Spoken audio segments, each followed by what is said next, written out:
Pour yourself a cold one. Let's drink them, huh? And listen to Ross Tucker break down the top college prospects on another tasty edition of The College Draft. Yeah, it's Daddy Soda time here on the College Draft Podcast, presented always by DraftKings. Of course, you know me, Ross Tucker, former NFL offensive lineman. If you don't, welcome to the show. I'm glad that you found us. This podcast is actually 3 shows in one. So, number one, first and foremost, we are an NFL draft podcast, right? So we're telling you about the top prospects in college football all year round, and we're almost wrapping up our series. Today we'll get into the AFC South, where we actually talk about every draft choice for every team. You know why? Because we spend so much time previewing the draft, and then these teams draft these guys, and then we move on after one recap episode. Nope, not us. We're the place where you can hear about every guy your team drafted and their top undrafted free agent.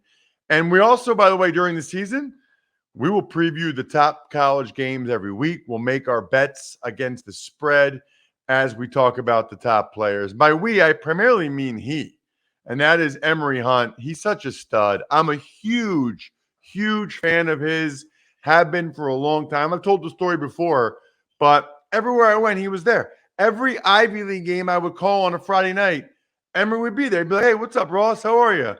At the College Football Coaches Convention, he's like selling DVDs. He's down there. He's got the YouTube show. All these coaches know him.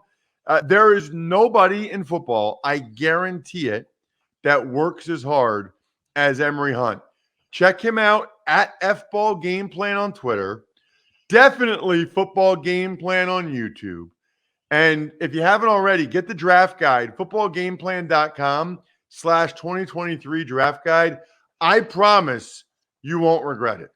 If you get the draft guide and you don't like it, talk to me. We'll figure out a way for me to reimburse you somehow in some way, because you're not going to say that when you see how awesome it is. Footballgameplan.com/2023 draft guide. All right, Emory, we're diving into the AFC South today, which is interesting because there's a lot of draft picks in that division.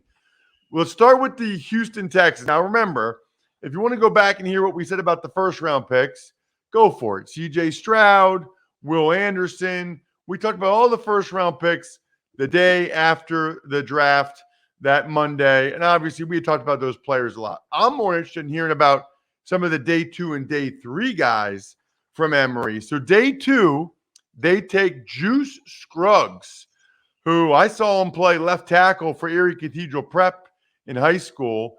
He played center for Penn State. And Tank Dell, the wide receiver from Houston in the 3rd round, Emory. Yeah, Scruggs was my number 3 center. I liked Scruggs' tape. I thought he did a great job of being on the move and engaging with defensive linemen and making sure he's able to execute double team blocks and climb to the second level. I just thought he connected consistently. And for me, when I'm watching offensive linemen, that's one of the things I look for, like how concise are you in your movements and how consistent are you in the accuracy of your target, of hitting your target. He does a great job there. So I thought that was a home run pick for Houston. And Tank Dell, explosive as all outdoors, quickly can separate and work himself open. You give him a wide field to work with, which is what he's going to have playing inside as a slot receiver. He's going to be someone that's going to be become a very good friend of CJ Stroud and what he's able to find out there in the passing game. So I like his ability to get open quick, consistently. So I thought the first 2 picks are really good ones. Then you get to some of the other guys they got on day 3. They usually like to have a bunch of draft picks. Dylan Horton, an edge guy from TCU. Henry, how do you say his name again? To'o. What's that? To'o. To'o, the linebacker from Alabama. He was at Tennessee, right? Yeah. And then transferred. Then they took another center, Jarrett Patterson from Notre Dame. They took a wide receiver in the 6th round. A lot of people liked Emory. Xavier Hutchins from Iowa State. And then Brandon Hill, another Pitt guy. We talked about a bunch of Pitt guys last week when we talked about the AFCs. Your thoughts on their day 3 guys? Love day 3 for Houston, starting with Hutchinson. Very good receiver. I thought he is someone that can be their X guy. He could be that guy that can, be out there on the perimeter and be a good vertical threat. I thought he was vastly underrated. Him going around 6 is surprising to me. Dylan Horton, I posted a clip on Twitter about the hustle in that playoff game against Michigan. There were back-to-back plays where he chased down the quarterback. Oh, I saw that. I saw that video, right? yeah. And then the next play, he goes and make the key stop on the 4th down play. That type of hustle, I want that guy on my team because he really could have taken that second play off based on how many yards he ran on the previous play. So I think that's a good fit for them, gives them good depth. Patterson was another guy I like. I know some people didn't like his tape. He was my number 3 guard. I thought he was consistent. I thought he was excellent. So I think the Houston Texans did a great job on the interior of their offensive line with Scruggs and also Patterson. And Hill, good combination of skill set for him as a safety, good combo guy. Coming from that Pitt secondary, they had a really good secondary. Their secondary, to me, was like what I saw from Oregon State. Guys that you know that can play football. And that's all, at the end of the day, you want to ask. Can you play football? I think Hill can do that. Any undrafted guys?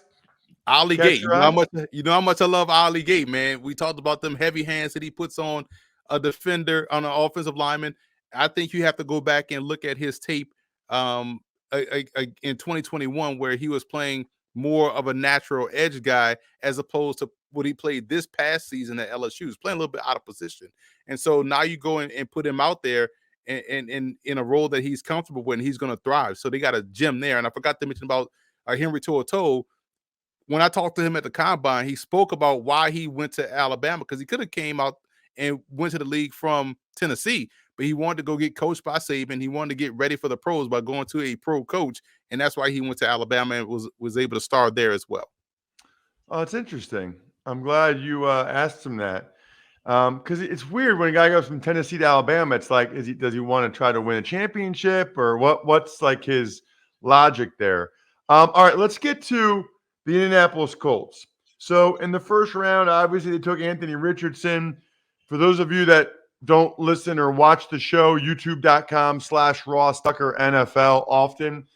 Last summer, Emory had Anthony Richardson as his number 1 guy. Last summer, Emory said Anthony Richardson was the best quarterback. He ends up going 4th overall. Nobody was saying that until recently. What about their day 2 guys? Emory, round 2, they get a big corner in Julius Brents from Kansas State. Round 3, Josh Downs, the wide receiver, North Carolina. The Colts and the Lions aced the draft, in my opinion. So obviously, they got my QB1 and Anthony Richardson. But you talk about Julius Brents, and what he's able to do at Kansas State. Big time fan of his press skills. Long, athletic, has that dog mentality, good ball skills. Did a good job against Quentin Johnson in both games. He was able to obviously is going to be, push and pull. He's going to win some. Johnson's going to win some. But you like how he competed. You like how he's able to play the football. I thought they did a great job there. And he's going to be starting from day 1. Josh Downs, excellent guy that could win one-on-one with his quickness. Savvy route runner for a slot guy.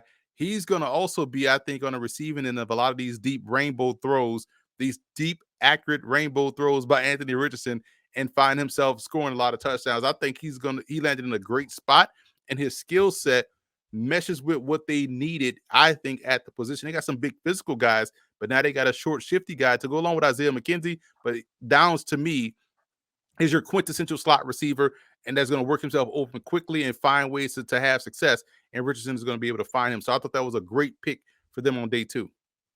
Round 4, you can tell their GM, Chris Ballard, likes the guys with the physical ability that might be a little bit raw. I took Blake Freeland, the tackle from BYU, and the D tackle from Northwestern. Not a chance in heck I'm going to try to pronounce his name. AA, the guy that killed the combine.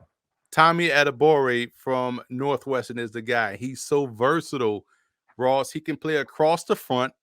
He can also be a stand-up edge rusher if you want him to.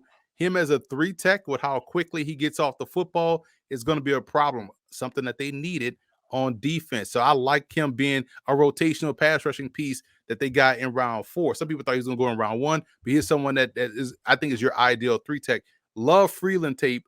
Because, again, when you think about BYU, and I said this before, BYU had a great all-star game circuit. Every prospect I watched at the all-star at all the all-star games, all 9 that I went to, BYU and Southern Miss they stood out because those guys were prepared, ready to go. And when you go and study Freeland's tape, he is someone that can play really well, can step in right away and have some success. In round 5, Daniel Scott, solid player, safety, should help rotational lead behind Rodney Thomas, who they got last year from Yale. Darius Rush, I liked him more than Cam Smith. I think he's on that Richard Sherman trek.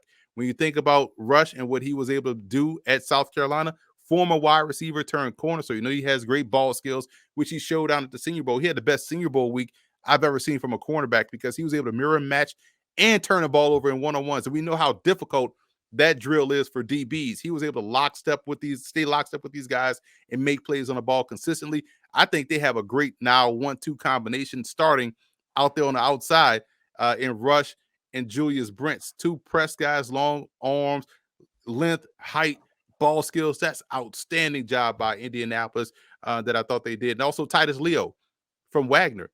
He had, I want to say, 6 block kicks. Number one, that's going to get you on the field. But also had like 24 and a half TFLs and in combination with what he did sacking a quarterback. He still has upside. And so when you combine his ability as a pass rusher, combined with 6 block kicks, that's something that's not only going to get you drafted, but it's going to get you on the field right away. You have crazy get off if you can block 6 kicks. That is really hard to do. Round 5, they also took Will Mallory, the tight end from Miami, I know some people liked, and Evan Hull, a running back from Northwestern, Emory. And I like both of those guys. Hull reminds me a lot of Donald Brown, just a good, solid overall back, good vision, good footwork. Everything is lockstep in unison with what he does running football. I thought that was a great pick in round 5. Mallory can get down the field, big target, versatile tight end that can block a little bit, on the move, but also is a very good receiver. So they were stockpiling weapons. And in round 7, Jake Witt, Northern Michigan. You know how I knew about Jake Witt before everybody else? Because I was the MC of the GLIAC Media Day in August in Detroit on the campus of Wayne State. So I'm talking to Northern Michigan. I'm talking to all these guys from the GLIAC. And I knew about him because I was talking to the coach and he was telling me, hey, man, we got a guy in Witt that's, former basketball player, played at Northern Michigan basketball, is now transferred to, he played at Michigan Tech, which is in the Upper Peninsula, transferred to Northern Michigan and played ball there, played tackle, did a good job against Caleb Murphy, who ends up going to, I want to say, Washington. I can't remember where he ended up as a Tennessee, the Titans. He had 23 and a half sacks last year at Ferris State, but he didn't have one against Jake Witt. And Jake Witt is a great athlete, and he did a good job in getting him there. Before we get to the undrafted guys, Emory, I want to make sure everyone gets the number 1 draft pick for Father's Day coming up this Sunday. It's myfrontpagestory.com, and it is not too late to get your dad the best Father's Day gift ever. myfrontpagestory.com. You talk to one of their writers for 10 minutes, or you fill out a form, send a couple pictures in. Looks like it's on the cover of the newspaper. I'm just telling you, your dad will love it. He will cry. It will be amazing. myfrontpagestory.com. All right, Emory, tell me about their undrafted guys for the Colts. Xavier Scott out of Maine can play tailback, fullback, H-back, wide receiver. Why? Because he did it all at Maine too. So you have a wide array of opportunity for him to be somewhere on the field. And when you have that level of versatility that was able to thrive at those 4 spots, you're going to find your way on the field. So whether he's a receiver, H-back, he's my number 3 H-back in his class. I thought they did a great job in bringing him in. And they did a great job of just returning, turning over the roster. They had a bunch of guys from the College Gridiron Showcase or Tropical Bowl. Now those guys went through the OTAs. Now they bring in some more sets of undrafted free agents. But I do feel like Xavier Scott is someone that can stick for them. Let's get to the Jacksonville Jaguars. Anton Harris ended up being their first-round pick.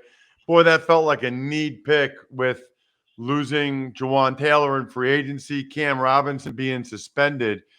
Day 2, they took Brenton Strange, tight end from Penn State. Really liked his game at Penn State the last couple of years. I think there's a lot more there, actually. And then Tank Bigsby, running back from Auburn. Strange is my number 2 H-back, and you know how much I love Strange's game when we talked about him on our tight end preview show. This is someone that He plays with a sense of urgency, does a good job executing these kick out blocks, these wham blocks, can also do a good job of catching the ball, getting upfield quickly. So I liked his tape. I thought that was a really good pick there. Tank Bigsby, I think, is the perfect complementary back to what they have in Travis Etienne. He can give them what they lost, in my opinion, in James Robinson, someone that can be that 4-minute offense guy, someone that could be that short yardage goal line guy, but can also help prolong a career of Travis Etienne. I'm sorry, Etienne. My Louisiana, background always sees that as Etienne, but it's Etienne. But he can prolong his game because of how much he can take off the plate of Etienne. Not necessarily saying he's going to take carries away, but you don't have to run him in certain situations. Bigsby is someone that can handle that for you.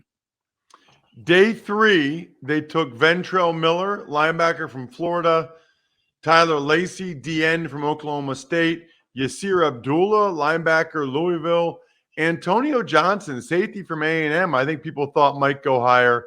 Parker Washington, a wide receiver from Penn State, who got injured. Man, I would have loved for him to come back this year. I thought he could have had a really big year. Christian Braswell, corner from Rutgers. Eric Hallett, another DB from Pitt being drafted. And then Cooper Hodges, offensive tackle from App State, from the Sun Best Conference. Raymond Bahasic, the D tackle from North Carolina. And Derek Parrish, edge guy from Houston. Great day 3 for Jacksonville. Tyler Lacey was my number 2 5 tech. I thought his tape was criminally underrated. Not a lot of people were talking about Tyler Lacey and what he was able to do out there at Oklahoma State. They've quietly become, a very good D-line factory. Whether it's guys on the edge or guys on the interior, I like what I'm seeing from these prospects coming out of Oklahoma State. Lacey's going to be a good one. Ventrell Miller felt like he was at Florida for forever. Very good, productive player, can go sideline to sideline, and also tends to make these impactful plays. Yasir Abdullah, very good pass rusher, good core strength, all those things that you look for coming off the edge. Good rotational piece, in my opinion. Big fan of Parker Washington tape. I think he's your quintessential slot receiver, a guy that can be a catch and run threat. He's well built, so he's going to break a lot of tackles, and he shows the effort. Consistently is able to lay out for passes and show that effort to go above and beyond what the play requires, and that is always going to yield itself positively to me on tape.